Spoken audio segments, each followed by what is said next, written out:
We get a call from a member today who was asking about a problem they had where a patient declined or disputed a credit card charge for legitimate services provided in their practice, and they wanted to know what they could do in order to push back or to dispute the chargeback with the merchant processor. And so I wanted to make sure that everybody was really clear on this. First of all, the concern is typically HIPAA and what information can be released. It's important to know that the exceptions that are very clear inside of HIPAA indicate that you can release information for treatment, for payment, and for healthcare operations.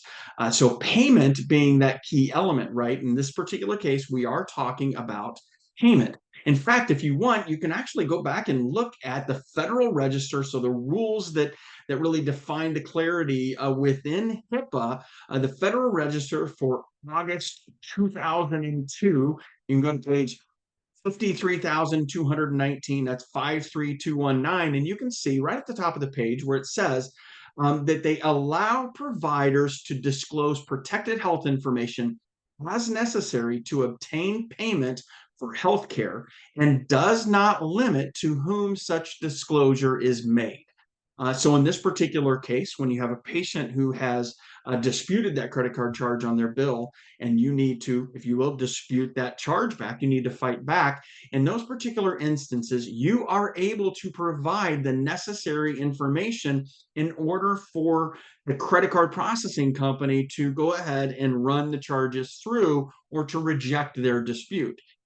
Now, this does lead to a very important thing that you need to consider. In all of these cases, when you're pursuing payment, or even in any other things related to treatment and healthcare operations, you can only release that information that is necessary. So the minimum information necessary for you to obtain the payment. So you need to limit it. Of course, you wouldn't send everything, all the notes and documents related to service dates on other days and things along those lines. Instead, you send the minimum amount of information that allows you to demonstrate that the patient was in your office and received the services.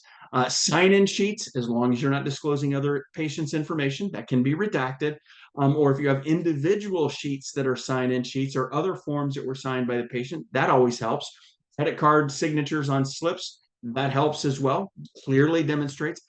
If you hand manually run that credit card, also, that is another clear evidence that the patient was in the practice and that the charge was appropriate because the patient was there and those services were rendered. So the biggest thing is this: yes, you're able to pursue payment. Remember, you provide a good and valuable service. You deserve to be paid for it. In those cases, go ahead and dispute those chargebacks with your merchant processing company. Ensure that you get paid for the services you have. Provide them with the clear evidence that the patient was in your practice, and that is allowable under HIPAA. We hope this information helps you out, and we'll catch you next week.